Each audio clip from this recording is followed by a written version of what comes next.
छात्रों, कक्षा 12वीं के छात्रों के लिए त्रैमासिक बोर्ड परीक्षा का फिजिक्स का भौतिक विज्ञान के जो इम्पोर्टेंट ओटी हैं जो कि एक एक नंबर के पूछे जाने वाले हैं। आज की इस वीडियो में सभी एक एक नंबर के इम्पोर्टेंट क्वेश्चंस को कवर करूंगा। गाइज, आपसे उम्मीद यही करूंगा आप इन सभी प्रश्नों को अच्छे तरीके से समझ लोगे, याद कर लोगे, क्योंकि ये क्वेश्चंस त्रैमासिक परीक्षा के लिए बहुत ज़्यादा महत्वपूर्ण है। गाइज, बहुत ज़्यादा महत्वपूर्ण है। आपसे एक बार रिक्वेस्ट मैं जरूर करूंगा, इन सभी क्वेश्चंस को अच्छे से याद कर लेना। हो सकता है आपको बहुत ज़्यादा मददगार भी ये क्वेश्चन साबित हो सकते हैं। गाइस, यहाँ पर मैं क्वेश्चन के साथ साथ आपको सॉल्यूशन भी प्रोवाइड कराने की कोशिश करूंगा। प्रत्येक क्वेश्चन का सॉल्यूशन भी आपको दूंगा। तो वीडियो को लाइक कर देना, चैनल पहली बार सब्सक्राइब करके बेल आइकन जरूर दबा देना। तो गाइस देखिए, पहला क्वेश्चन है यहाँ पर, वायु में स्थित एकांक धनावेश से निकलने वाले संपूर्ण विद्युत फ्लक्स का मान होता है। तो इसका राइट आंसर है ऑप्शन नंबर बी, 1/एप्सिलॉन नॉट। इसके बाद जो दूसरा क्वेश्चन पूछा गया है वो एप्सिलॉन नॉट का मात्रक है। तो कूलाम स्क्वायर प्रति न्यूटन मीटर स्क्वायर, इसका भी option number third is correct answer है। तीसरा क्वेश्चन है विद्युत क्षेत्र का मात्रक होता है। तो इसका ऑप्शन नंबर सेकंड सही है, न्यूटन प्रति कूलाम। इसके बाद देखिएगा चौथा क्वेश्चन है यहाँ पर, एक कूलाम आवेश में इलेक्ट्रॉन की संख्या होती है। तो वो होती है 6.25 गुणा 10⁻18। पांचवा क्वेश्चन है, बिंदु आवेश Q के कारण r दूरी पर विद्युत क्षेत्र E होगा।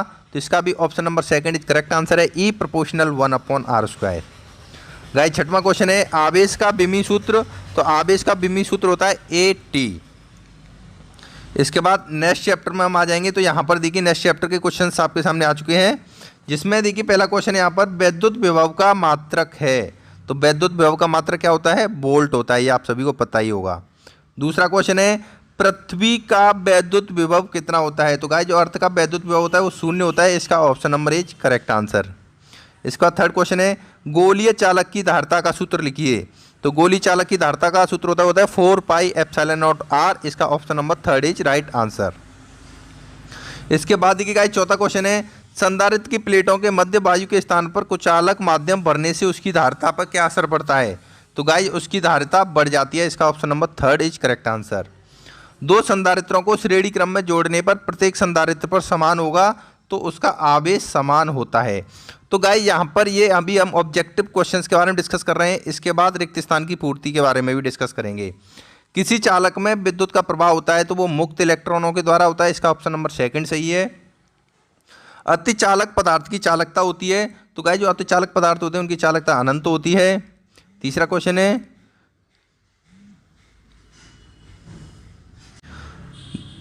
गाइस यहाँ पर तीसरा क्वेश्चन क्या है वो ये है, दो प्रतिरोधों के श्रेणी क्रम के संयोजन में प्रत्येक प्रतिरोध में समान होता है, तो उसमें धारा समान होती है।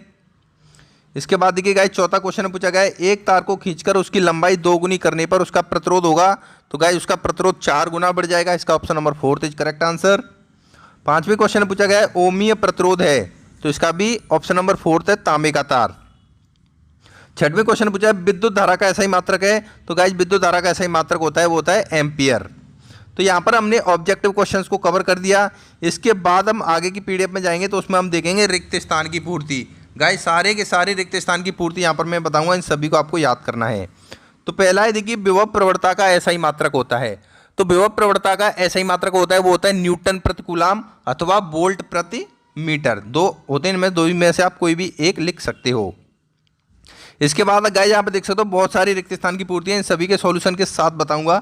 विभव मापी की संतुलन की स्थिति में इसका प्रतिरोध होता है। तो विभव मापी की संतुलन की स्थिति में इसका प्रतिरोध गाइस अनंत होता है। या तो आप हिंदी में लिख सकते हो या इस तरीके से इसका सिंबल भी बना सकते हो। किरचॉफ का प्रथम नियम किसके संरक्षण के नियम पर आधारित है? तो गाइस, ये आवेश संरक्षण के नियम पर आधारित है। यहाँ पे क्या आएगा? आवेश। चौथा क्वेश्चन है, किरचॉफ का द्वितीय नियम किस संरक्षण के नियम पर आधारित है? तो किरचॉफ का द्वितीय नियम है वो ऊर्जा संरक्षण के नियम पर आधारित है। इसके बाद पांचवा क्वेश्चन है, मीटर सेतु के किस सिद्धांत पर कार्य करता है? तो मीटर सेतु वो व्हीटस्टोन सेतु के सिद्धांत पर कार्य करता है। किसके स्थान पर? व्हीटस्टोन सेतु के सिद्धांत पर कार्य करता है। तो विद्युत धारा कैसी राशि है गाइस? विद्युत धारा अदिश राशि है। और विद्युत धारा घनत्व कैसी राशि है? विद्युत धारा घनत्व सदिश राशि है। इन क्वेश्चंस को अच्छे तरीके से समझ लेना, याद कर लेना गाइस। यहाँ पर जो मैं आपको प्रोवाइड करा रहा हूँ सॉल्यूशन के साथ में, अगर आप इनके सॉल्यूशन को डाउनलोड करना चाहते हो तो लिंक डिस्क्रिप्शन में डाल दूंगा, डायरेक्टली आप सॉल्यूशन डाउनलोड कर सकते हो, इनको याद कर सकते हो। इसके बाद देखिए चुंबकीय क्षेत्र में गतिमान आवेश पर लगने वाले बल को हम कहते हैं लॉरेंज बल कहते हैं। कौन सा बल कहते हैं? लॉरेंज बल।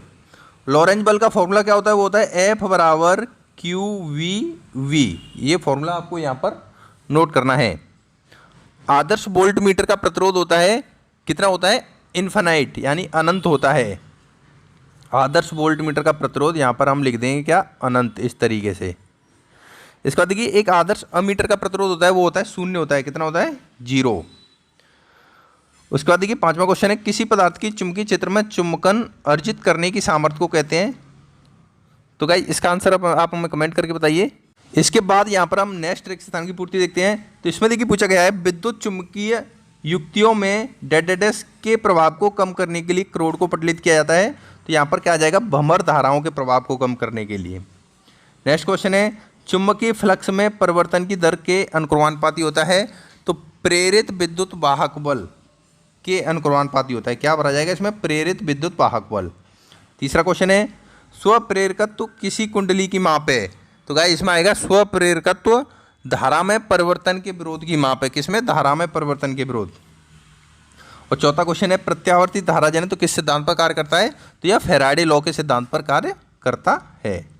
तो गाइस इस तरीके से आज की इस वीडियो में हमने क्या क्या डिस्कस किया। जितने भी एक नंबर के ऑब्जेक्टिव क्वेश्चंस आने वाले हैं और एक नंबर के जितने भी यहाँ पर रिक्त स्थान की पूर्ति आने वाली है, तो इन सभी क्वेश्चंस को कवर कर दिया यहाँ पर। उम्मीद आपसे यही रहेगी कि आप इन क्वेश्चंस को एक बार रिवीजन कर लोगे, अच्छे से याद कर लोगे, तो आपको हो सकता है त्रैमासिक परीक्षा में बहुत ज़्यादा मदद देखने को मिल सकती है। और गाइज चैनल पर पहली बार आए तो सब्सक्राइब जरूर करना, और आपके इन सभी क्वेश्चंस के सॉल्यूशन को डायरेक्टली डाउनलोड करना है तो वीडियो के डिस्क्रिप्शन में आपको लिंक मिलेगी, वहाँ पर जाकर के आप डायरेक्टली डाउनलोड भी कर सकते हो।